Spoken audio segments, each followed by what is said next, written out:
자, 오늘은 이제 뭐 느낌에 대한 마음 챙김 내용으로 이제 들어가겠습니다. 네. 자, 느낌에 대한 마음 챙김은 이제 제 6장 결국은 네 번째 해부적 요소들, 그 다음에 지난주에 공부한 죽음, 그 다음에 이제 세 가지 몸에 대한 마음 챙김에서 가져온 세 가지 다큐살 수행법과 이제는 신수신법에서 수로 넘어가서 외다나에 대한 느낌에 대한 명상으로 들어갑니다. 여기 지금 뭐 이따가 실어놓긴 했지만 여기에 좀 길어요. 느낌이 28분 30초 정도 되네요. 35초, 28분 35초. 느낌이 가장 긴 파트로 되어 있으니까 한번 이제 나중에 요거 제가 지금 그 채팅방에 올렸고 다 드롭박스에 있으니까 다운로드해서 보시고요.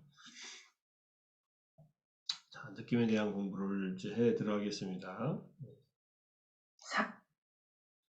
느낌들에 대한 명상을 위한 가르침. 자, 즐거운 느낌을 느낄 때 이다 비쿠 수캄와 외다남 외다야마노 여기까지 되고요. 그 다음에 나는 즐거운 느낌을 느낀다고 안다. 수캄 외다남 외다야미 띠 빠자나띠.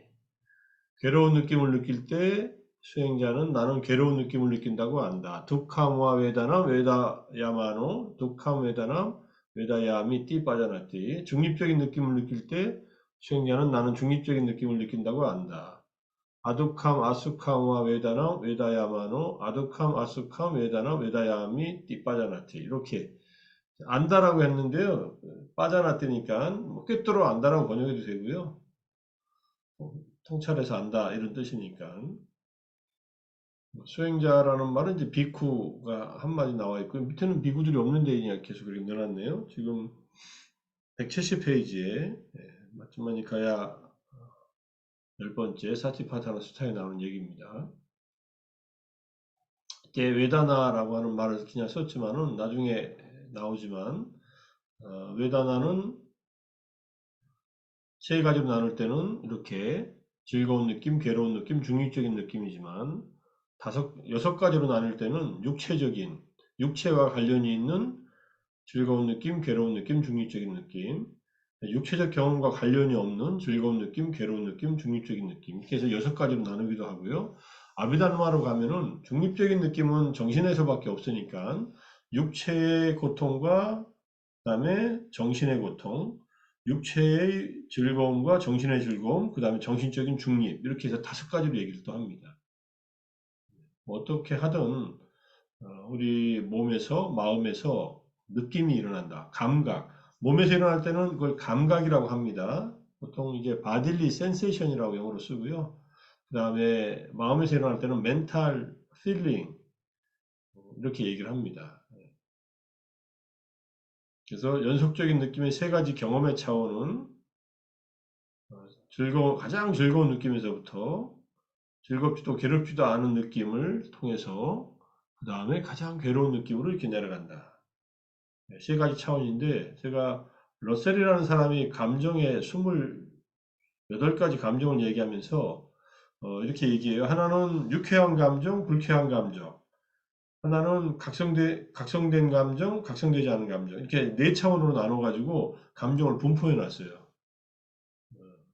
나중에 이제 그 그림 눈 올라가다가 어디다가 넣어놨는데 잘 안 보여서 그리고 가운데 이제 중립적인 데는 아무것도 없어요. 비어 있어요. 러셀이 말한 감정 얘기할 때. 근데 불교는 우리가 잘 자각을 못할 뿐이지 이 중립적인 이 느낌도 많다 이렇게 얘기를 합니다. 이제 비유를 들면은 즐거운 느낌은 이제 우리가 걸어가면서 모래밭에다가 이 발자국을 남기는 것처럼 자국을 남기고 그 다음에 모래를 걸다가 바위 위를 걸어가요. 그럼 바위 위에는 발자국이 안 남고 다시 그 너머에는 진흙밭이에요. 그럼 진흙에도 발자국이 남지요. 그래서 모래밭은 즐거운 느낌, 가운데 바위는 중립적인 느낌, 괴롭지도 즐겁지도 않은 느낌. 그 다음에 진흙밭은 괴로운 느낌이라고 이렇게 비유를 합니다. 실제로. 그래서 이 중립적인 느낌은 지나가고 나서 잘 모른다. 지나갈 때도 발자국이 안 남고. 그래서 앞뒤로 바위를 두고 앞에 모래밭 뒤에 그 다음에 이제 진흙을 보고서 발자국이 나 있는 걸 보고 아 이렇게 걸어와서 여기를 걸어서 저쪽으로 갔구나 하는 것을 나중에 확인한다고 이렇게 비유를 들어서 얘기를 합니다. 어쨌든 세 가지 유형의 느낌이 계속 반복적으로 일어난다는 그런 얘기입니다. 자, 그래서 즐거운 느낌에는 욕망과 집착으로 반응하지요. 즐거운 느낌을 더 많이 경험하려고 유지하기를 원하고 더 많은 즐거움을 가지기를 원합니다. 보통 사람들은 이렇다는 얘기예요. 괴로운 느낌을 느끼면은 혐오와 짜증으로 반응을 하면서 사라지길 원하고 다시는 일어나지 않기를 원합니다. 중립적인 느낌을 느낄 때는 무시하는 반응이 있어요. 그래서 보다 더 새롭고 재미있는 오락거리를 찾습니다. 무시한다는 말은 중립적인 느낌에 대해서 별 가치를 안 두기도 하고 그 다음에 약간 지루한 따분하기도 하고 그래서 잘 몰라요. 중립적인 느낌에 대해서. 그래서 보다 더 자극이 있는 새롭고 자극이 있는 그런 오락거리를 찾는 이쪽으로 갑니다. 그래서 이게 즐거운 느낌에는 탐심, 괴로운 느낌에는 진심, 분노, 중립적인 느낌에는 무지의 잠재 성향이 자리 잡는다 이렇게 얘기를 합니다. 그래서 탐진치하고 관련이 있다 이렇게 얘기하고요. 그래서 느낌에 대한 명상으로 오면은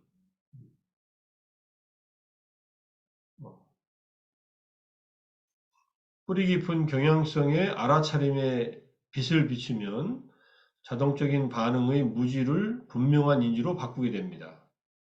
뿌리 깊은 경향성은 이제 탐진치의 경향성입니다. 잠재 성향.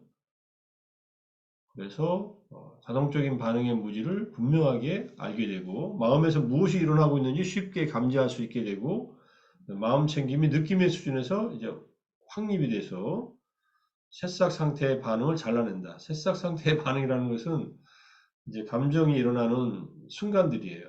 이 앞에서 말한 요 욕망이나 집착, 혐오와 짜증, 무시의 요것들이 새싹 막 생겨나는 순간에 딱 포착한다는 얘기입니다. 그래서 안팎의 수준에서 일어난 것들에 적절하게 반응할 수 있다.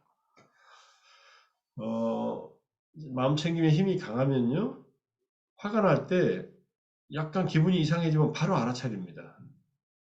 그러면 그 감정, 그 화난 상태에 들어가기 전에 차단돼 버려요. 그리고 뭔가 이렇게 마음이 끌리는 경험이 일어나도 바로 알아차려서 끌리는 것도 차단돼 버려요. 그런 의미로 지금 말하고 있는 겁니다. 새싹 상태의 반응을 잘라낸다는 말은. 그러면은 아무런 느낌이 없는 거냐? 느낌은 있습니다. 느낌 다음에 반응이 안 일어난다는 거지. 느낌에 대한 탐진치의 반응이 안 일어난다. 그게 새싹 상태의 반응을 잘라낸다는 그런 의미예요. 느낌이 반응을 초래하는 속도는 인류 진화의 초기 단계에 투쟁이냐 또는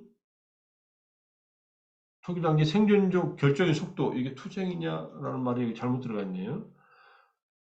생존적 결정의 속도를 이제 이게 결정했다. 곧 투쟁이냐 도주냐의 속도를 이제 결정했는데 느낌은 바른 결정을 내리기 위해서 중대한 입력이었다. 그러니까 어느 곳에 갔는데 동물을 만났는데 동물을 보는 순간에 바로 느낌이 온다는 거죠. 쟤하고는 한판 붙어서 내가 이길 것 같다면은 싸우는 거고 저놈하고는 내가 도대체 안 되겠다 그러면 두려움이 느껴지면서 바로 도망가야죠. 그런 것이 느낌의 반응이 있었기 때문에 우리가 그러한 투쟁이냐 도주냐 파이트와 플라이트라고 하는 이 두 가지 스트레스 상황에서 우리가 취하는 그런 태도입니다. 평균적인 현대인의 삶의 상황에는 그러한 반응 속도가 해로운 결과를 가져올 수 있습니다. 냉철하게 숙고할 충분한 시간을 허용했더라면 선택하지 않았을 행위와 반응의 방식이고 그러한 반응에 끌려가기 전에 마음 챙김으로 그 영향력을 알아차리라 이런 얘기입니다. 그래서 느낌은 가래가 일어날 수 있는 바로 그 지점이고, 알아차림으로써 가래가 일어나는 것을 피할 수 있다. 그래서 이 자료에 요 12연기에서 수요 내에서 여기 별표치인 요 부분에 대한 것을 얘기하고 있는데, 이게 보다 더 자세한 이제 12연기의 그림은 이렇게 되어 있습니다. 이제 모국 사회도가 그린 그림인데, 어리석은 상태로 죽으면 다시 무명인 채로 이윤의 세계로 들어와서 과거에 업을 지은 것, 번뇌, 무명과 행이라고 하는, 무명이라는 번뇌가 있으면은 여기 가래와 집착이라는 두 가지 번뇌가 따라서 번뇌가 세 개가 되고, 행이 있으면은 여기 업생성이라고 하는 유가 있어서 두 가지 업의 굴레가 있습니다. 번뇌 굴레 세 가지, 업의 굴레 두 가지. 굴레라고 했지만 회전이에요, 회전. 그래가지고 과거생에 이런 것이 있으면 현생에 식, 명생, 유깁, 촉, 수까지 발생해 버려요. 결과로서. 그러니까 수 다음에 중요한 것은 가래로 이어지는 고리가 이것이 끊어지면은 윤회에서 벗어나고 연기의 출구에 해당하고, 느낌 다음에 가래가 소멸하고, 만약에 수 다음에 가래가 연결되면은 여기에 느낌으로 인해 가래가 생기는 연기가 작동한다, 이런 뜻입니다. 요 얘기는 나중에 뒤에 가서 제가 마하시 스님의 12연계에 대한 설명하면서 한 번 더 말씀드리겠습니다. 윗바사나는 느낌에서 가래가 일어나는 것을 끊임없이 관찰을 통해서 내려놓는 일이다. 느낌은 어디서 일어나냐? 몸에서, 마음에서 일어난다. 느낌은 주어지는 것이기 때문에 느낌 자체를 안 느낄 수는 없다, 이런 얘기고요. 그런데 느낌, 즐거운 느낌, 괴로운 느낌, 무덤덤한 중립적인 느낌에 대해서 탐진치의 반응, 그것을 대표하는 것이 가래예요. 가래로 넘어가지 않게끔 하는 것이 수행이다. 수행은 끊임없이 가래를 단절시키는 일이다. 가래가 단절되면요, 집착은 당연히 끊어지고 나중에는 무지까지 단절돼 버려요. 감각적 욕망의 가래가 단절되는 것이 먼저고, 그 다음에 존재에 대한 가래를 이제 새끼나 무새끼의 존재로서 그걸 끊어버리면은 마지막에 무명이 끊어지면서 이제 완전한 열반에 도달한다, 이런 뜻입니다.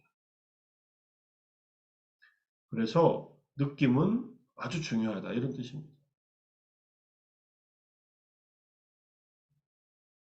이 얘기는 뭐 여러 번 들으신 적이 있을 거예요. 자, 실제적인 접근법에서 우리가 174페이지에 바디 스캔을 사용합니다. 자, 몸의 해부학적인 요소들을 알아차리는 것, 일단 이걸 먼저 하고, 몸의 구성에 대한 지식과 결합되고, 또 스캔하는 동안 몸의 느낌은 주의를 느낌 자체를 향하여 보다 안으로 돌리도록 사용한다. 우리 몸에서 느낌이 일어나니까 감각적 느낌이 내면으로 돌린다는 거. 그래서 먼저 몸의 표면이나 몸의 안쪽 어디에서부터 시작하는데, 머리에서 발끝까지 즐거운 느낌을 먼저 관찰하고, 그 다음에 발에서 머리까지 괴로운 느낌에 대한 관찰을 하고, 그 다음에 머리에서 다시 발로 내려가면서 중립적인 느낌이 발견되는가 관찰합니다. 주로 이제 몸의 관찰이에요. 몸에서 일어나는 관찰. 그런데 바디 스캔을 하면서도 마음에서도 느낌이 일어날 수 있으니까, 마음에서 느낌이 일어난다면 그것도 관찰하면 된다, 이런 뜻이고. 근데 즐거운 느낌, 괴로운 느낌이 몸에서 현저하게 보통 때는 안 일어나거든요. 이것을 관찰을 해보기 시작하면은 몸이 편안하고, 또는 몸이 불편하고, 또는 몸에서 별 느낌이 없고 한 이런 것들이 잡힙니다. 그렇게 훈련을 한다는 얘기예요. 그래서 스캔을 하는 동안에 어떤 느낌에 마주하든 그 느낌 각각이 나타나는 세부적인 상황까지 관여할 필요는 없습니다. 단지 그것의 정서적인 특성에 중요성을 부여합니다. 곧 그 느낌들이 즐거운 느낌, 괴로운 느낌, 중립적인 것으로 경험되는지를 그냥 알아차리면서 지나갑니다. 그래서 좌선 자세에서 몸 전체에 대한 알아차림을 스캔한 후에 유지를 하고, 그러니까는 감각을 머리에서 발에서 머리, 또 다시 발에서 머리로 내려가면서 즐거운 느낌, 괴로운 느낌, 중립적인 느낌을 관찰한 다음에 몸 전체에 대한 알아차림을 그대로 유지합니다. 몸 전체에 대한 알아차림이라는 것은 뭐 피부로 하든 살로 하든 뼈로 하든 뭐 그런 차원도 있지만은 몸 전체에 내 마음 챙김을 열어놓고 무엇이 경험되더라도 그때그때 이제 관찰하는 것, 알아차리는 것이 되겠죠. 경험의 정서적 차원을 계속 알아차리면서 특정한 느낌이 몸 표면에서 일어나는지 또는 정신적인 평가 때문에 일어나는지를 보다 분명하게 구별할 수 있게 됩니다. 느낌에 대해서 정신적으로 반응을 할 수도 있으니까 두 번째 화살에 나중에 비유가 나오지만은 그런 식으로 어쨌든 즐거움, 괴로움, 중립적인 차원에서 끊임없이 느낌을 알아차림 한다. 그래서 느낌은 편리한 수행의 기반을 제공하는데 그 단순성 때문에 정신적인 사건들의 복잡성을 제어하기 위해 사용할 수 있는 손잡이와 비슷합니다. 느낌은 항상 내 몸에서 내 마음에서 일어나고 있잖아요. 항상 뭐 느낌, 감각이 있죠. 몸에서 감각, 마음에서 느낌이. 그러니까는 이게 정신적 사건들의 복잡성을 제어하기 위한 손잡이 역할을 한다는 것은 이걸 통해서 정신적 현상들을 더 깊게 알아차리고 그 다음에 제어하는 그러한 단서를 삼는다는 것. 특히 마음이 생각에 또는 감정적인 반응에 관여할 때에도 현재 순간 경험의 기본적인 정서적 성격, 즐거운 느낌, 괴로운 느낌 또는 중립적인 느낌을 계속 알아차리는 훈련은 내 마음에서 일어나는 것, 생각이든 감정적 반응이든 이런 것에 휩쓸려가는 것을 막아주는 역할을 합니다. 그래서 몸에서 일어나는 감각으로 자꾸 주의를 돌리면은요, 생각에 휩쓸리거나 감정에 휩쓸리는 일에서 점점점 벗어난다는 그런 뜻이에요. 우리가 가만히 있으면은 제일 많이 하는 것이 생각이죠. 이런저런 생각이고, 또는 생각에 의해서 생각들이 올라오는 것에 의해서 또 감정적인 반응이 계속 거기에 같이 붙어서 일어납니다. 그런데 그런 것에 흘러가는 것을, 휩쓸려가는 것을 지금 현재 몸의 감각적 느낌이나 이런 것들을 관찰하면서 계속 현존할 수 있는 그러한 상황을 유지시켜준다. 그 다음에 중립적 느낌의 경향성에서는 세 가지 유형의 느낌 가운데 중립적 유형은 보통 무시되는 느낌이고 무시되기 때문에 잘 몰라요. 이 느낌에 대해서. 무지에 빠지기 쉬운 느낌인데 이런 종류의 재미없는 경험에 마주하게 될 때 재미가 없어도 이거는 고통스러운 것보다 나은 거예요. 무덤덤한 것이. 그래서 어느 정도는 편하다고 생각합니다. 그런데 따분하지요. 그래서 다른 어떤 곳으로 빠르게 이동하는데 어떤 종류의 오락을 찾아 나섭니다. 그것을 극화시키려고 또 경험을 좋아하는 것과 싫어하는 것으로 도취하려는 경향성 때문에 이러한 더 좋은 경험을 찾아서 마음이 작동한다는 얘기죠. 중립적인 느낌은 우리에게 일어나는 정서적 느낌을 강화시키는 영향을 줄 수 있습니다. 중립적 느낌은 불가피하게 편향된 인식과 균형 잡히지 않은 반응을 일으키게 되는데 무시하는 마음에 의한 무지가 무르익는 것입니다. 이러한 것에 대처하는 방법으로 중립적인 느낌들의 마음 챙김을 의식적으로 노력해서 그 느낌들을 더 이상 무시하지 않게 할 수 있습니다. 그대로 이제 이 바디 스캔 하듯이 훑어 내려가면요. 즐거운 느낌, 괴로운 느낌, 중립적인 느낌을 훑어 내려가다 보면 몸이 즐겁거나 괴로운 상태보다는 그냥 중립적인 상태가 많고 오래 앉아 있으면 당연히 불편한 감각들이 일어나니까 괴로운 감각들이 일어나겠죠. 근데 수행을 오래 하면은 마음속에서 즐거운 느낌들이 많이 일어납니다. 기쁨이나 행복감 같은. 어쨌든 그런 것들이 어떤 것이 일어나더라도 결국은 그 순간순간 일어나는 것을 관찰하는데 중립적인 느낌은 무시해서는 안 된다. 무시하면은 그것이 무지한 상태에 빠지기 때문에 주의해야 된다는 것을 이제 얘기를 하는 겁니다. 느낌 수행의 목적은 느낌이 마음에 미치는 방식을 이해하는 것입니다. 어떤 느낌이 일어나면 마음에 당장 영향을 미치죠. 그런 얘기로 좀 더 설명을 해나갑니다.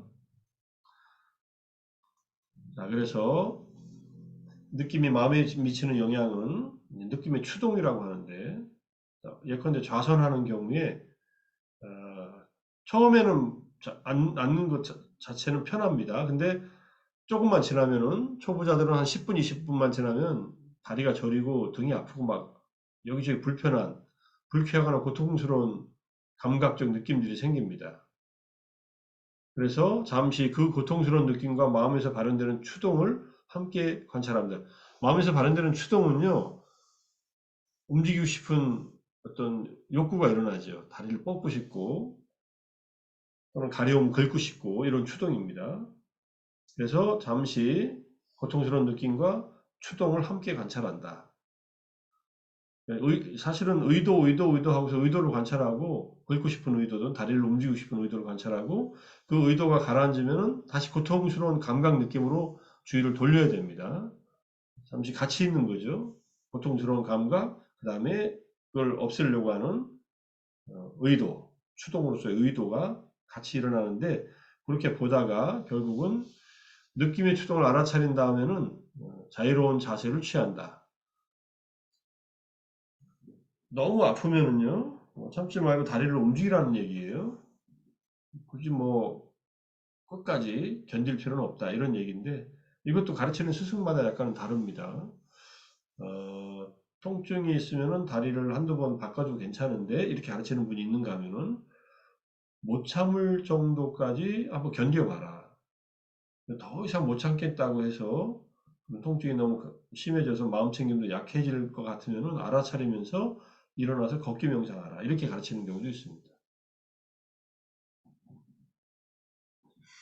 자, 그래서 만약에 자유로운 자세를 취하면은 안도의 즐거운 느낌들과 다리 아팠는데 다리를 쭉 펴면요. 아픈 게 금방 사라져 버려요. 펴자마자 사라져요. 그러니까 안도의 즐거운 느낌들이 생기죠. 그다음에 유쾌함, 그 편안함이 계속 지속되기를 바라는 마음이 또 추동으로 일어나네요. 이런 의도가 일어난다는 거예요. 즐거운 느낌은 끌어들이는 경향, 불쾌한 느낌은 저항을 일으키려는 경향, 중립적인 느낌은 덜 지루한 어떤 것을 찾도록 촉발시키는 경향으로 계속 이렇게 흘러간다. 이런 얘기고요. 어쨌든 고요하게 좌선을 하기 위해서는 불편한 감각들이 먼저 생겨난다는 거. 근데 이건 자주 해보면은 별거 아니라는 걸 금방 알게 됩니다. 근데 이제 나이가 드셔가지고 다리를 포개고 책상 다리를 하고 앉거나 반가부절을 하고 앉는 것은 사실은 혈액순환에 있어서는 그렇게 썩 좋은 자세는 아니에요. 그런데 자꾸 명상을 하다 보면은 이게 그냥 통합니다. 지가 알아서 통해요. 그래서 저림이 나중에 없어지는 것은 혈액순환이 된다는 얘기예요. 근데 처음에 이렇게 다리를 이렇게 오므리고 앉아 있으면은 저림이 생기는 것은 혈관을 따라서 혈액순환하는데 방해를 받는다는 거예요. 너무 거기에 걱정하지 마시고 그냥 자꾸 하면은 별 문제 없습니다. 저도 뭐 고등학교 때부터 지금까지 명상, 집중 명상도 몇 달씩 한 적도 있고, 그 다음 좌선할 때 다리가 저린 경우들 하지만은 그것 때문에 문제된 적은 한 번도 없어요. 건강상의 문제는 일으킨 적이 없어요. 근데 이제 무릎 관절이 이제 연골이 너무 없다든지 또는 뭐 여러 가지 문제가 있어서 다리에 통증이 있는 경우에는 억지로 이렇게 앉아서 할 필요 없습니다. 명상은 고행이 아니에요. 고통이 일어날 뿐이지 고행을 하는 건 아닙니다. 다리가 너무 아픈 분들은 의자에 앉아서 하시면 돼요.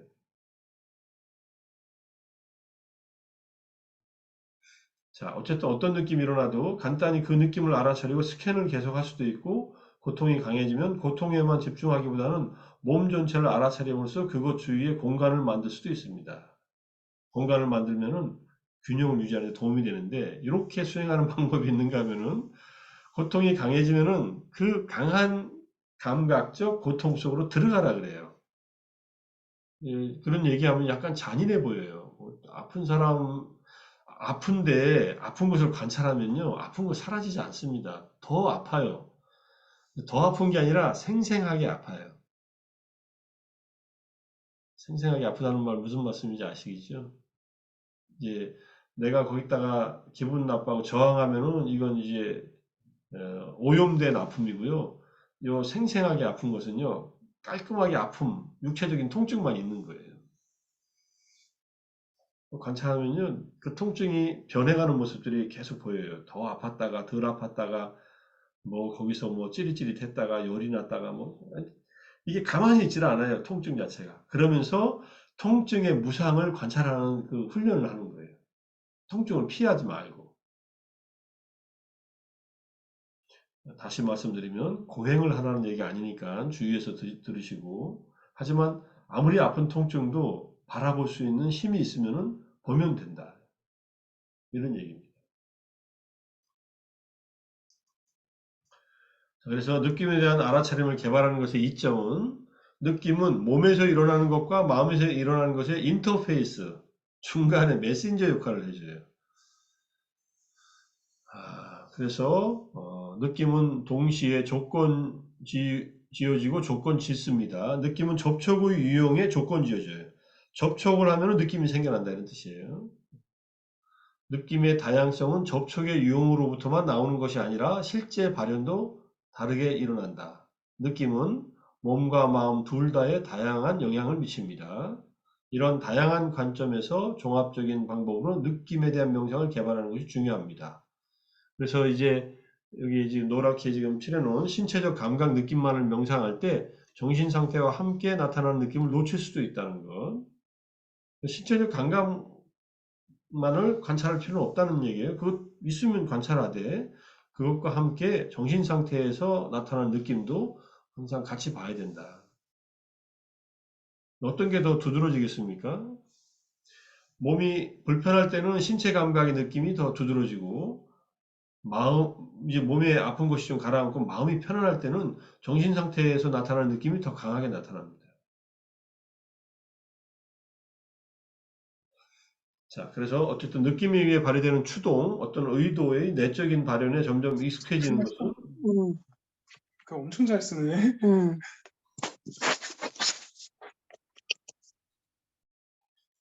어디가 없냐, 강의가? 불 꺼드릴게요, 일단.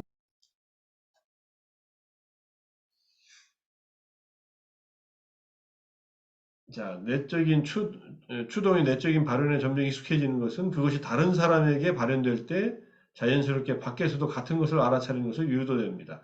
내 안에서 계속 느낌이 일어나면 거기에 대한 반응이 일어나잖아요. 없애고 싶은 마음, 또는 더 유지하고 싶은 마음. 그런 것에 익숙해지면은 다른 사람들에게도 어떤 느낌이 일어날 때 똑같은 추동이 일어난다는 것을 알게 되는 거죠. 누구나 그렇지 않습니까? 다리가 아프면 다 펴고 싶겠지요. 그걸 내가 안 피고서 그대로 알아차려 보면은 다른 사람들도 어느 정도 시간이 지나면 아프다는 것을 저절로 알게 되죠. 그런 영향을 알아차릴 수 있는 것은 다른 사람들과의 대화와 상호작용에 많은 도움이 됩니다.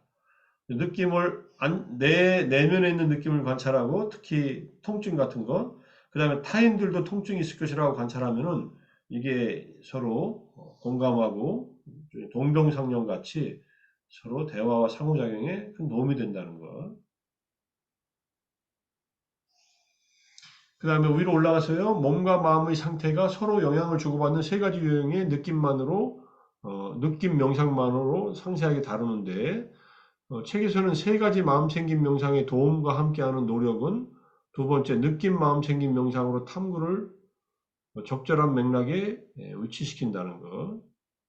그 결과로 나오는 통찰이 실제로 사물을 꿰뚫어 보는 것을 보장해 준다 했는데, 이때 인용된 경전이 느낌경이에요. 상유타니카야 47번째 상유타, 이게 느낌 상유타에 있는 건데, 이렇게 얘기합니다. 비구들이여 세 가지 느낌이 있다. 무엇이 셋인가? 즐거운 느낌, 괴로운 느낌, 괴롭지도 즐겁지도 않은 느낌이다.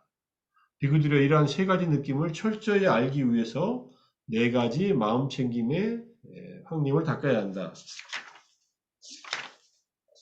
이 내용은요, 181페이지 위에서 두 번째 줄이에요. 여기 번역은, 이 책의 번역에 철저히 안다라는 말을 통찰적 이해라고 번역을 해놨어요. 세 번째 줄, 181쪽에. 그러니까 빠린냐는 차라리 두루 아는 것, 철저히 아는 것, 이렇게 이해하는 게 더 좋습니다. 빠리는 두루두루고요, 냐는 안다니까. 자, 세 가지 느낌을 철저히 알기 위해서는, 철저히 안다는 말은 이 느낌 자체가 끊어야 될 대상은 아니라는 거예요. 당장은. 알아야 될 대상이다. 알아야 될 대상은 사성제에서는 고성제에 해당합니다. 고성제, 우리 색수상행식의 오온도 다 고성제에 해당하니까 느낌도 철저히 알아야 되겠죠. 네 가지 마음 챙김의 확립을 닦아야 한다. 느낌을 철저히 알기 위해서 네 가지 마음 챙김. 여기서는 지금 책에서는 세 가지라고 해놨거든요. 세 가지인데 사실은 네 가지다. 이런 얘기죠. 그 181페이지에 세 번째 줄에 느낌의 세 가지 유형에 대한 통찰적 이해를 위해 세 가지 마음 챙김의 확립의 개발을 명시하는 이유를 설명해 준다.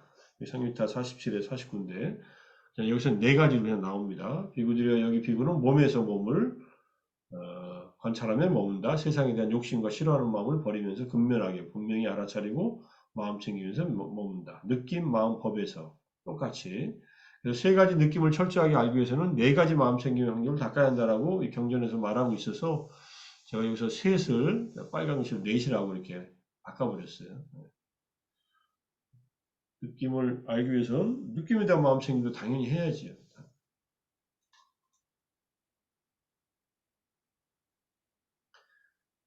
자, 그 다음에 몸과 고통에 대한 설명. 몸의 감각은 이 명상의 두드러진 영역입니다.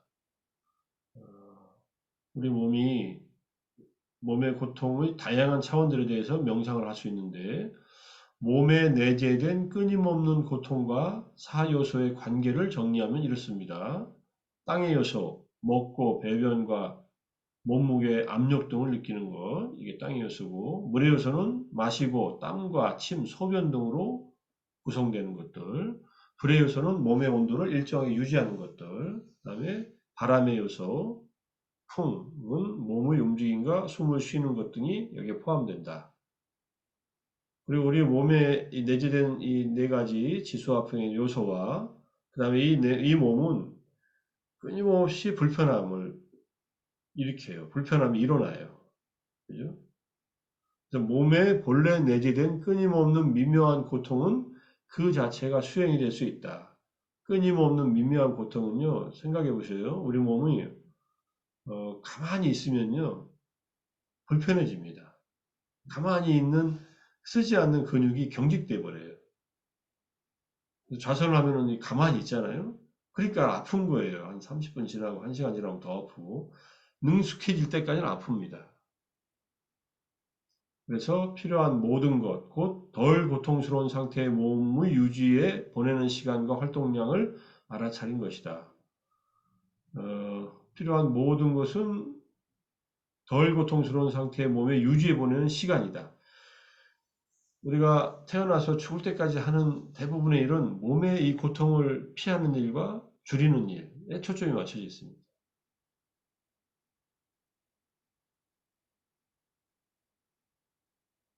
아마 뭘 하시더라도 여기 이제 책에도 나와요. 편하게 누워 있더라도 오래 못 간다. 가만히 있으면 불편해진다. 네, 저도 미얀마에 수행하다 감기가 코감기가 심하게 와서 콧물이 줄줄줄 흐르는데 열나고 저는 이제 코를 처음에는 이게 티슈로 막고서 수행했다가 그 티슈 열고서 콧물이 얼마나 떨어지나 밑에다 수건 받쳐놓고서 그냥 콧물이 줄줄 흘러내리도록 하면서 1시간 동안 명상을 해봤어요. 근데 콧물이 대개 한 20분 나오더라고요. 수도꼭지를 틀어놓으면요 20분간 나오고 멈춰요 지가 알아서. 그래서 감기가 나은 건 아닌데 그래서 밑에 이렇게 그 수건 위가 이게 콧물로 좀 젖어 있다가 그 다음에 멈춰가지고 그냥 명상을 하고 그랬어요. 그래서 너무 콧물이 또 그 다음에 또 좌선을 또 나오니까 한 번은 제 구띠에 제 처소에 가서 누워서 명상을 했어요. 누우면 콧물 안 나니까. 누운 채로 1시간 동안을 진짜 눈 감고 했는데 졸지 않고 딱 하는데 한 30분 지나니까 이 오른쪽으로 누웠는데 오른쪽에 이 바닥에 침상에 닿아 있는 부분이 저린 거예요. 거기가 이게 맞닿아 있는 부분이 이제 혈액순환에 문제가 생긴 거예요. 딱 30분 만에. 그래도 1시간 동안 안 움직이고 참고서 해봤어요. 그랬더니 그 저린 게 30분 내내 이렇게 지속되더라고요. 앉아서 할 때보다 훨씬 더 불편해요. 나중에 가니까는. 면적이 더 많아가지고 그래서 이게 누우는 게 편한 게 아니구나. 잠시 쉴 때 누우는 건 편한데 우리 몸은 그래서 끊임없이 불편해진다는 거.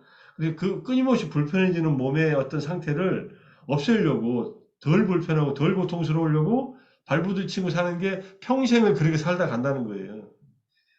얼마나 많은 시간과 애를 걷다 쓰고 살아요. 그죠? 배고프면 먹여야죠. 목마르면 마셔야죠. 온갖 것들을 몸에다가 투여하면서 사는데, 자, 어쨌든 그렇다는 얘기입니다. 느낌에 주의를 기울이면서 지속적으로 몸 스캔 수행을 하는 것이 몸이 끊임없는 고통의 원천이라는 놀라운 경지를 드러내 줍니다. 먹고 마시고 자고 식당에서 화장실에 이르는 이 모든 것들은 단지 고통 경감을 위한 시설들에 불과합니다. 그죠? 고통 경감을 위한 가장 큰 시설은 병원이죠, 사실은. 병원에서 돈 제일 많이 쓰잖아요, 나중에는. 나이 먹고서. 죽기 전에 이제 병 걸리면은. 자, 몸의 감각적 욕망과 몸의 질병은 사실 동전의 양면입니다. 욕망과 병 걸리는 것은 욕망이 있으면은 병이 있으면은 욕망이 좀 줄어들고 이게 엎치락뒤치락 한다는 얘기예요. 같은 수행의 또 다른 측면은 당연히 건강해야 한다는 암묵적 과정과 함께 합니다. 이런 지금 몸에 대한 수행은 건강해야 한다는 것. 몸의 진정한 그 본질은 자연스럽게 고통을 일으키는 것이라는 적절한 평가는 마음의 평온을 가지고 직면할 수 있도록 해줍니다. 자, 우리 몸은 언제든지 불편해지고 고통이 경험되고 통증이 생긴다라고 이해를 하면은 마음이 훨씬 평온해진다는 얘기예요. 좌선할 때 저는 다리가 아픈 분들, 다리가 아프다 그러면요, 그냥 포기하라 그래요. 그 포기 안 해도 아프고 포기하면 덜 아프다고 그래. 실제로 그래요. 포기하고 그냥 내려놓으시면은 견딜만 합니다. 1시간 좌선한다고 또는 뭐 4, 50분 좌선한다고 해서 다리 고장나지 않습니다. 제가 숱하게 해봐서 아는데 그 다리 아픈 거 펴기만 하면 없어집니다. 1분도 안 걸려요. 아픈 것은 오래 가지만 가만히 있으면 오래 아프지만은 펴자마자 없어지는 그 통증 너무 없애려고 애쓰지 말고 그냥 두세요. 그리고 다리는 원래 아픈 곳이라고 포기하고 그냥 관찰하세요. 이렇게 얘기하면은 그런 얘기 들으면은요 잘 관찰해요 또. 그 다음에 또 이렇게 말씀하실 때 보고하실 때 보면은 관찰 잘했다고 이렇게 얘기를 합니다. 아픈 거 견딜만 하네요. 이렇게 얘기를 해요. 그런 경험들이 있으니까 이렇게 말씀드리는 거죠.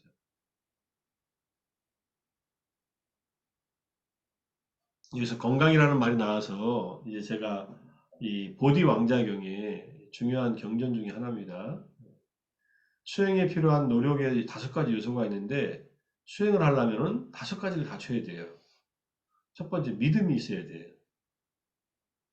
삼보와 스승, 자신의 노력에 대한 결과에 대한 믿음. 두 번째는 건강해야 됩니다. 요즘 건강해야 되잖아요. 몸이 건강해야 돼요, 일단. 건강의 이 바로메타 측정하는 방법은요, 음식을 소화할 수 있고, 그 다음에 적절한 휴식을 취할 수 있어야 돼요. 음식을 소화할 수 있고, 수면을 취할 수 있으면 건강한 겁니다.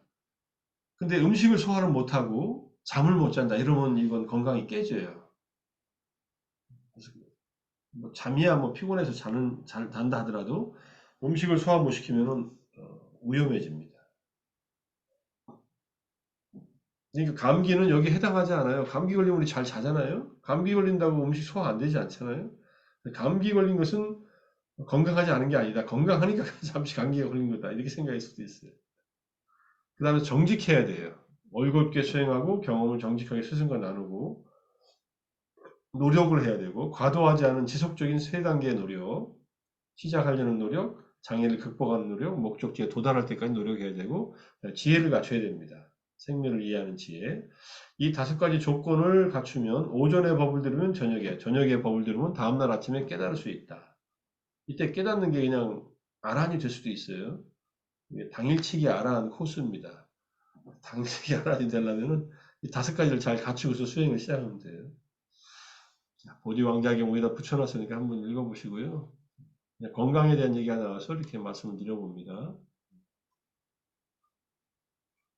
그 다음에 사성제의 관점에서 바른 이해에 이르는 직접적인 경험의 접근법을 씁니다. 고통에 대한 신체적 경험은 몸의 고통에서 야기된 고뇌와 걱정이라는 정신적 고통과 결합하여 나타납니다. 여기다 이제 원래 이 PPT에는 첫 번째 화살, 두 번째 화살, 세 번째 화살 이렇게 써 있길래 잘 보니까 좀 틀려서 그거 다 지워버리고 제가 다시 여기다 집어넣은 거예요. 첫 번째 고성제는요, 고통의 경험, 첫 번째 화살에 의해서 정신적으로 괴로워하는 것도 포함됩니다. 고성제는 첫 번째 화살과 두 번째 화살이 다 포함돼요.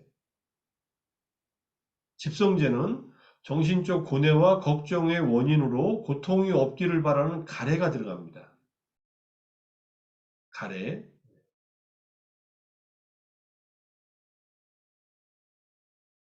정신적 고뇌와 걱정이 두 번째 화살이잖아요.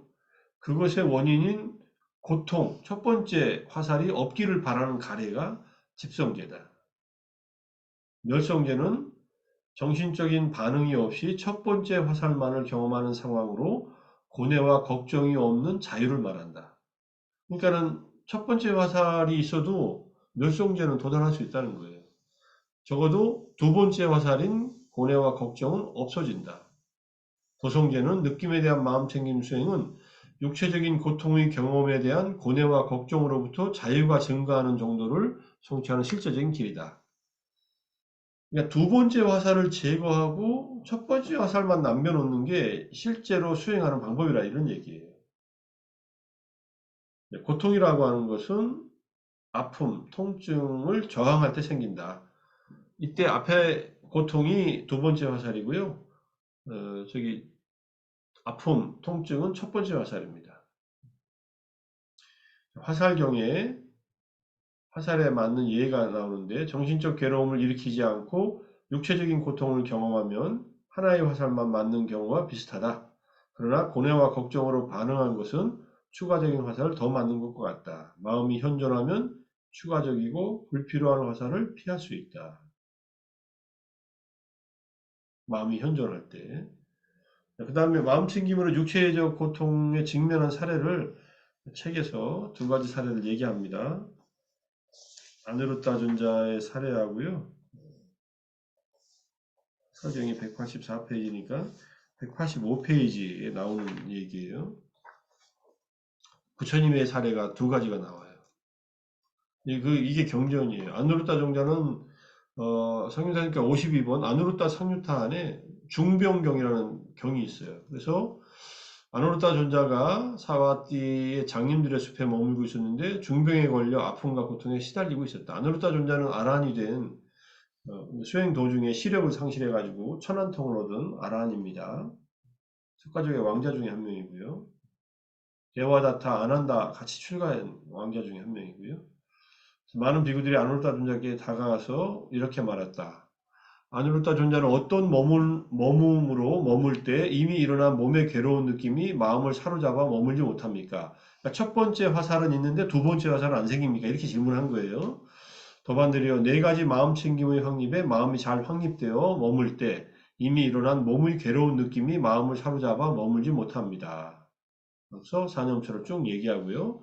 이러한 네 가지 마음 챙김의 확립에 마음이 잘 확립되어 머물 때 이미 일어난 몸의 괴로운 느낌이 마음을 사로잡아 머물지 못합니다. 그러니까 몸의 통증은 그냥 경험하는 거고요. 거기에 대한 걱정과 고뇌를 일으키지 않는 거예요. 이게 연습을 해야 됩니다.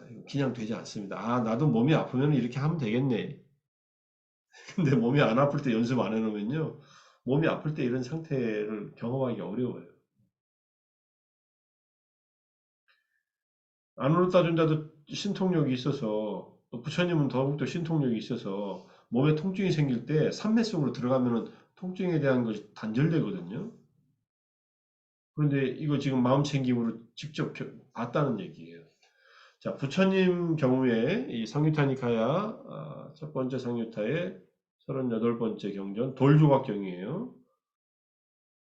세종께서 라자가의 이제 마타쿠치의 녹야원에 머무셨는데 그때 세종께서 돌 조각에 부딪혀 발에 상처를 입으셨다. 이 상처를 입힌 사람은 대화다따예요. 거기 지금 188 각주에 대화다따가 세존을 해하려고 독수리산에서 굴러내린 바위의 파편에 발이 상하신 것을 두고 한 말이다. 바위는 깨어졌지만 그 파편이 발에 피를 나게 하였다. 부처님이 혼자서 걷지 못할 정도로 발이 돌조각에 이렇게 으깨졌어요. 얼마나 아프셨겠어요. 그러니까 제자들이 부축했다는 얘기가 나옵니다. 그때 세종께서는 심한 고통을 느끼셨는데 그 육체적인 느낌은 고통스럽고 격심하고 쓰라리고 신랄하고 참혹하고 마음에 들지 않는 것이었다. 그러나 세종께서는 마음 챙기고 알아차리시면서 흔들림 없이 그것을 감내하셨다. 그 통증을 그냥 감내하고서 마음 챙김과 마음 알아차림이 있었다는 얘기입니다. 그리고 누우셨다. 그 다음에 천신들이 와가지고 부처님께 이런 이제 얘기를 합니다. 감흥어를 읊었다. 존자들이시여 참으로 삼은 고땀하는 힘센 코끼리이십니다. 그분에게 생겨난 그 육체적인 느낌은 고통스럽고 격심하고 쓰라리고 신랄하고 참혹하고 마음에 들지 않는 것입니다만 그분은 힘센 코끼리와 같은 태도로 마음 챙기고 알아차리면서 흔들림 없이 그것을 감내하십니다. 외과적인 수술을 받고 마취해서 깨어나면 엄청 통증이 심하거든요. 제가 군대 있을 때 무릎인대, 십자인대가 이제 끊어져가지고 한 달간 입원해 있고 수술한 적이 있었는데 수술하고 깨어나니까 엄청 아프더라고요. 다리가 아픈 게 아니라 다리는 그렇고 목이 아프더라고요. 목이 아픈 이유는 이제 마취하려고 뭐 이렇게 삽관을 하더라고요. 그거 이제 빼내면서 목이 아파가지고 되게 아프네 하면서 그냥 진통제 맞고 그때는 잤는데 어쨌든 몸이 아플 때 마음 챙기고 알아차리면서 감내하는 것이 부처님도 그렇게 하셨다. 안오르다준자 그렇게 하셨으니까 웬만한 몸이 아픈 걸로 우리가 짜증내지 말고 마음의 고뇌, 걱정, 근심에 휩싸이지 말고 몸은 아픈 법이야 하고서 알아차리면서 그 통증을 그대로 인내하고 마음 챙김과 알아차림으로 인내하는 것이 필요하다는 거 이렇게 이해하시면 될 것 같아요. 고통의 마음 챙김으로 직면했다는 것. 교수님, 예, 그 이제 느낌에 대한 어떤 이제 반응, 그 이제 집착이나 뭐 밀어내는 게 이제 이런 이제 반응을 예, 감정이라고 보면 되나요? 그렇죠. 그걸 감정이라고 해요. 그게 네, 탐욕의 감정, 분노의 감정이라고 얘기해요. 네, 그래서 여기 아날라의 스님도 감정 상태는 마음에서 다룬다. 음, 느낌은 그냥 정서적인 느낌은 즐겁고 괴롭고 무덤덤한 그런 느낌으로 생각한다. 음. 근데 이제 우리는 흔히 지금 느낌이 어떠세요? 이러고 물어보면 예, 예. 다 이야기하는 게 감정이에요. 그러니까 감정을 느낌으로 보죠, 기본적으로. 네, 글쎄요. 그래서 감정은 이미 느낌 다음에 일어난 일이에요.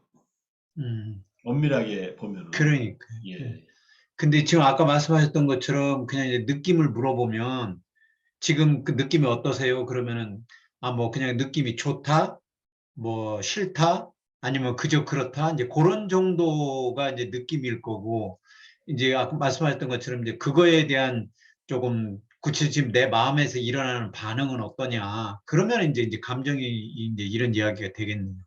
그렇죠. 좀 더 예, 구분시켜야죠. 예, 사실은 또 우리는 생각을 그 감정이나 느낌으로 얘기하는 경우도 많아요. 예, 예, 생각과 예, 감정을 예, 구분 못하는 경우들도 많아요. 예, 예, 예. 맞습니다. 예. 예, 그렇게 하니까 제대로 못 보는 것 같아요. 잘 안 보이죠. 예, 그러니까 지금 어떠세요? 하고 이렇게 물었을 때, 이제 계속 어떠세요? 하고 물었는데 또 자기 생각을 가지고 이렇게 이야기하거나, 네, 이제 이러니까 결국은 지금 이제 저도 이제 공부하면서 배우는 건데, 불교에서 이야기하는 것처럼 정작 나를 제대로 못 보지 않나. 음. 예, 그런 생각이 드네요. 예, 지금 일어나고 있는 생각이나 또는 어떤 정서 상태에 대해서 이런 훈련을 하면 명료하게 보게 되죠. 예, 예, 예. 뭐가 일어났고, 그것은 왜 일어났고, 그런 것들까지 나중에 보이게 돼요. 음. 이제 불안하다면은 불안의 원인이 뭔지를 이제 알게 돼요, 사실은.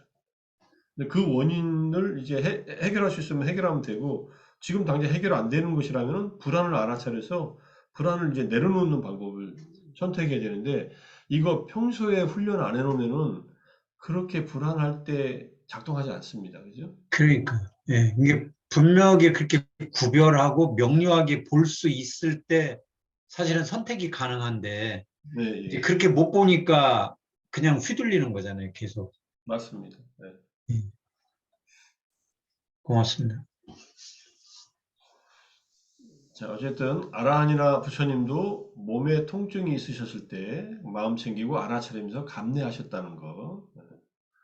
우리는 아직 아라한이 되려면 좀 시간이 더 남았으니까 좀 몸이 불편하더라도 마음 챙기고 알아차리면서 잘 감내하시면서 명상을 하시라는 얘기도 됩니다. 이 경전 다시 한번 읽으면서, 아, 그렇지. 그리고 부처님께서 이제 몸이 굉장히 불편하고 이제 임종에 다다른 제자들을 만날 때도 늘 그러세요. 가서 위로를 합니다. 몸이 더 나아지고 있고, 통증은 어떠냐, 이렇게 이제 다 질문을 하고, 그러면 이제 제자는 또 있는 그대로 얘기를 해요. 몸이 점점 더 괴롭고 힘듭니다. 통증은 가라앉지 않고 더 심해집니다. 그럼 부처님께서 내 몸은 괴롭지만 내 마음은 괴롭지 않으리라 라고 생각하면서 몸의 통증을 마음의 괴로움으로 가져가지 말라. 이렇게 얘기를 했어요. 근데 그 법문을 들으면 제자들이 많은 경우가 몸의 통증이 가라앉아요. 마음의 걱정을 내려놓고서. 근데 물론 통증이 가라앉지 않고 그냥 몸에 통증이 있는 채로 임종하는 경우도 있습니다. 그때 마음이 고뇌에 차거나 불안해하지 않으면은 몸의 통증으로 끝나요, 그냥. 그 고통으로. 그게 이 몸으로 받는 마지막 과보로서의 고통이라고 이해하면 되는데, 너무 고통스러우면 힘들잖아요, 그죠? 근데 현대의학적으로 하면은, 현대의학에서는 진통제를 놓기도 하고, 뭐 여러 가지 조치를 취할 수는 있지만은, 부처님 당시 때는 그런 게 있었겠습니까? 그냥 생으로 경험하는 거죠. 그러면서도 임종은 아주 편안하게 마지막 순간을 마무리한다. 누구를 원망하거나 또는 뭐 두려워하거나 괴로워하지 않고 그냥 고통을 관찰하면서 아까 들숨날숨을 하면은 마지막 들숨날숨을 분명하게 알면서 할 수 있듯이 그런 수행용으로 몸의 통증을 관찰하면서 더 깊은 이제 지혜를 개발하면서 이제 이 생을 마감하는 거죠.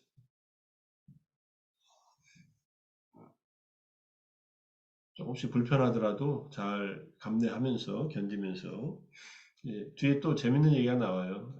뭐 얘기 가면은 즐거운 느낌과 괴로운 느낌이 어떤 즐거운 느낌은 유익하고 어떤 즐거운 느낌은 해롭고 어떤 고통스러운 느낌은 유익하고 어떤 고통스러운 느낌은 해롭다고 하는 얘기가 나옵니다. 그러니까는 이 느낌의 세 가지가 그거 자체가 어떤 그 유익하고 해로운 것을 결정하는 게 아니에요. 그 얘기 뒤에 가서 또 하겠습니다.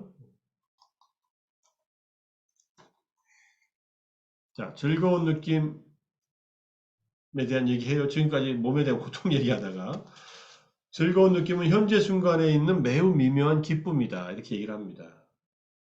그래서 균형 잡힌 상태의 마음을 통해서 이때 균형은 오근의 균형이에요. 오근. 오른쪽에 제가 또 보충 설명하려고 신정진 염정해 이 5가지 그걸 얘기하고 있고요. 그래서 균형 잡힌 상태의 마음으로 미묘한 기쁨을 알아차려서 너무 조여서 위축을 초래하지 않게 하고 느슨해져서 산만함을 초래하지 않게 한다. 그러면은 마음에서 지금 여기에서 미묘한 기쁨을 경험한다. 이런 뜻입니다.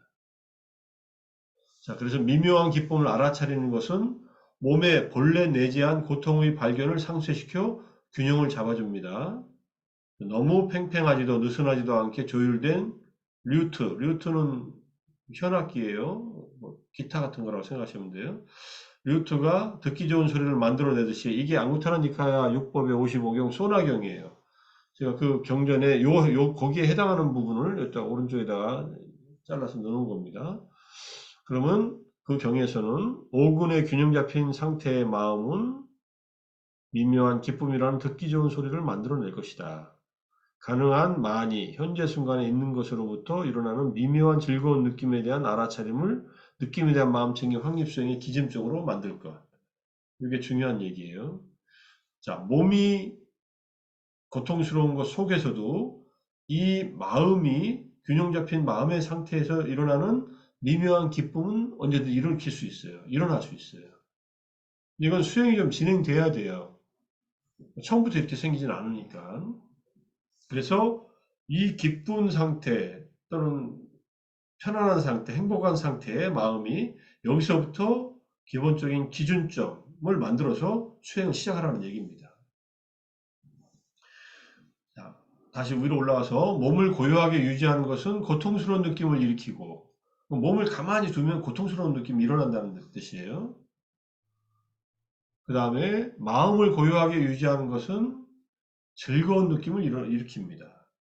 그래서 몸과 마음의 정서적 잠재력을 통찰하면 몸을 통한 감각적인 행복보다는 마음에서 일어나는 유익한 행복을 추구하는 것이 훨씬 더 의미가 있다, 유의미하다는 사실을 강조합니다. 자, 몸을 통한 감각적인 행복은 짧기도 하고 중독성이 있는데 마음에서 일어나는 유익한 행복은 훨씬 더 중독적이지 않으면서도 지속적이고 해탈로 향한다 이런 뜻이에요. 행복은 결국 정신적인 것으로 마음에서 일어납니다. 몸을 통해 행복을 찾는 것은 오히려 돌아가는 일이다. 유익함을 개발하여 마음을 통해서 행복을 찾는 것이 훨씬 더 직접적입니다. 유익함을 개발한다는 말은 우리가 하는 수행이 다 유익함을 개발하는 거 아닙니까? 선을 보시하고 계를 지키고 삼부에 귀의하는 거, 그다음에 삼매를 닦는 거, 이게 다 유익함을 개발하는 일이에요. 여기서는 지금 마음챙김 확립 수행을 하면서 유익함을 개발하여 마음을 통해서 행복을 찾는 것이 직접적이다. 그리고 직접적이고 더 깊습니다. 훨씬. 몸의 감각적 즐거움을 통해 행복을 추구하는 것은 속박 상태에 있게 해요. 신체적인 것에 어떤 감각적 쾌락에 이렇게 되면요 잘못하면 물질 남용, 약물 남용 같은 데 빠집니다. 약물에 속박되는 거죠. 단 한 번이라도 마약을 하면은 그 마약에 한 번으로 바로 중독되는 아주 강한 마약들이 많으니까 그럼 거기 속박되는 거 아니에요? 자, 그런데 마음의 유익한 상태를 확립하여 행복을 추구하면은 계속해서 해탈로 향해 나아가게 됩니다. 자, 그래서 소나 얘기가 나오는 거. 소나가 이제 출가해가지고 수행하다가 너무 정진을 열심히 했는데 수행의 결과를 못 얻으니까 그냥 집으로 가려고 그래요. 그러니까 부처님께서 신통력으로 나타나가지고 그대는 그 출가하기 전에 류트라는 악기를 잘 다뤘다고 하는데 악기가 언제 소리가 잘 나냐 이런 질문을 합니다. 너무 꽉 조여도 소리가 안 나고 느슨하게 해도 소리가 안 나는데 적당하게 조이면 소리가 잘 났습니다 하니까 그와 같이 지나치게 열심인 정진은 들뜸으로 인도하고 지나치게 느슨한 정진은 나태함으로 인도한다. 소나여 그러므로 그대는 정진을 고르게 유지해야 한다. 정진을 고르게 유지한다는 말, 정진과 함께한 사마타 뭐 이렇게 얘기를 하고 있는데 어쨌든 5가지 기능들의 균등함을 꿰뚫어야 하고 5가지 그 다음에 거기서 표상을 취해야 한다. 이렇게 설명하고 있습니다. 5가지 기능은 강한 마음챙김을 중심으로 해서 믿음과 지혜의 균형을 잡고 정진과 집중의 균형을 잡는다. 이렇게 설명합니다. 자, 여기까지가 13번째 장인데 오늘은 여기까지 해야겠네요. 혹시 뭐 질문 있으면 또 하셔요. 나머지 14페이지부터는 바른 견해부터는 다음 시간에 하겠습니다. 188쪽까지 공부했네요. 저희가 왜 그런 이야기들이 켜잖아요. 몸과 마음을 뭐 고요하게 한다라고 이런 말 더러 하는 것 같은데요.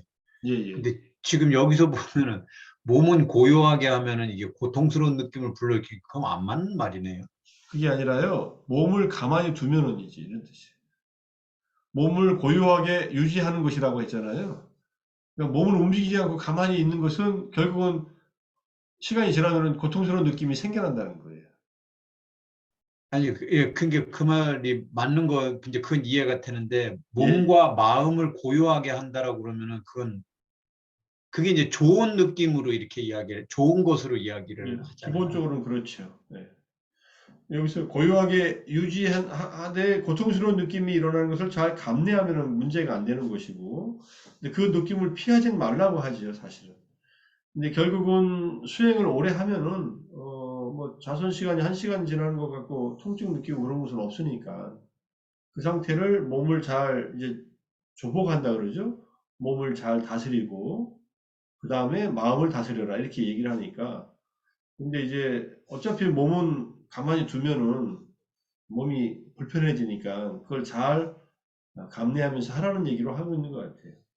핵심은 이제 결국은 몸을 고요하게 오랫동안 유지하면서 고통스러운 몸의 감각의 느낌이 일어나는 것보다는 마음을 고요하게 유지하는 것. 이것은 마음속에서 기쁨이나 행복감을 불러일으킨다. 근데 이제 한편은 마음을 고요하게 유지하려면 몸이 어느 정도 고요해져야죠, 사실은. 그 말도 맞는 말입니다. 그러니까.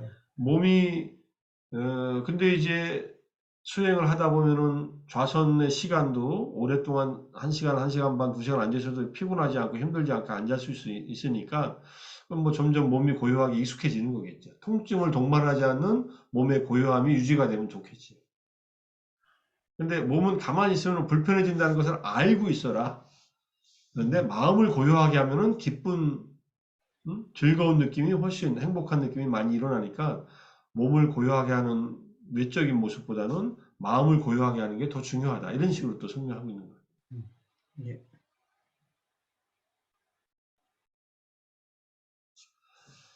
자, 오늘은 느낌 한 반쯤 했습니다. 13초까지 하고 또 다음 주에 느낌 뒷부분 하고요. 그 다음에 이제 마음으로 들어가겠습니다. 오늘이 8주 차니까 이제 앞으로 7번 남았으니까 하나하나 또 읽어보시고 이해가 안 되는 거 있으면 또 같이 공유해 주시고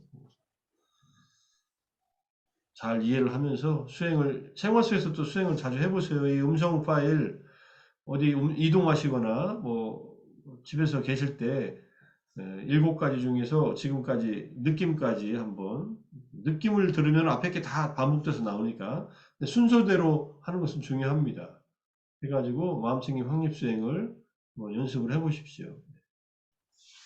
자, 오늘 여기서 마치겠습니다. 수고하셨습니다. 예, 고맙습니다. 네, 네. 감사합니다. 네, 예. 감사합니다.